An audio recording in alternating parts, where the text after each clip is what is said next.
भेड़िया चरवाहे के पास आया और बोला, मुझे एक भेड़ दे दो। चरवाहे ने जवाब दिया, ये भेड़ें शहबाज कलंदर की संपत्ति हैं, मैं तो बस उनका रखवाला हूँ। भेड़िया बोला, तो जाकर कलंदर से पूछ लो कि क्या वह मुझे एक भेड़ देने की अनुमति देते हैं। चरवाहे ने कहा, मुझे डर है कि अगर मैं चला गया तो तुम भेड़ों पर हमला कर दोगे। भेड़िया हंसा और बोला, जब तक तुम वापस न आ जाओ मैं स्वयं भेड़ों की निगरानी करूंगा, अल्लाह न करे कि मैं धोखा करूं। ये सुनकर चरवाहा अपनी यात्रा पर निकल पड़ा। रास्ते में चरवाहे की नजर एक चौंका देने वाले दृश्य पर पड़ी। एक गाय अपनी ही बछिया का दूध पी रही थी। चरवाहा हैरान रह गया, ये कैसा मामला है, मैंने तो जीवन भर में ऐसा दृश्य न सुना न देखा।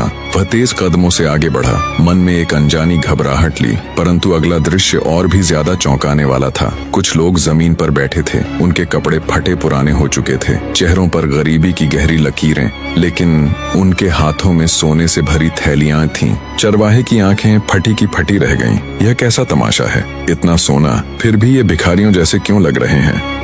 चरवाहा घबरा कर वहां से आगे बढ़ा। सूरज सिर पर चमक रहा था, प्यास के कारण उसका गला सूख चुका था। तभी अचानक उसे दूर एक नदी दिखाई दी। पानी की उम्मीद में वह नदी की तरफ दौड़ा। जैसे ही वह नदी के किनारे पहुंचा, उसे एक तेज और बहुत ही गंदी बदबू आई, जैसे किसी ने सड़ी गली लाशों को पानी में मिला दिया हो। चरवाहा डरकर पीछे हटा और जोर से चिल्लाया, बहता पानी और इतनी गंदगी, यह नदी तो जैसे मौत की तरह सड़ रही है। आखिरकार वह शहबाज कलंदर के पास पहुंचा और भेड़िए की बात सुनाई। कलंदर ने जवाब दिया, ठीक है, मैंने उसे यह इजाजत दे दी कि वह एक भेड़ चुनकर खा ले। चरवाहा थोड़ी झिझक के साथ बोला, लेकिन कलंदर, रास्ते में मेरे साथ 3 अजीब बातें हुई। कलंदर मुस्कुराकर बोला, वो सब संकेत थे जो तुमने देखे। पहली बात, जो तुमने देखा कि गाय अपनी ही बछिया का दूध पी रही थी, यह उस समय का संकेत है जब माताएं अपनी बेटियों को मुसीबत में डालेंगी अपने स्वार्थ के लिए। दूसरी बात, जो गरीब लोग सोने की थैलियां लिए हुए थे, वे लोग हैं जिनके पास धन तो होगा लेकिन उनका मन खाली होगा। लालच, बेचैनी और चिंता उनकी दौलत को खा जाएगी।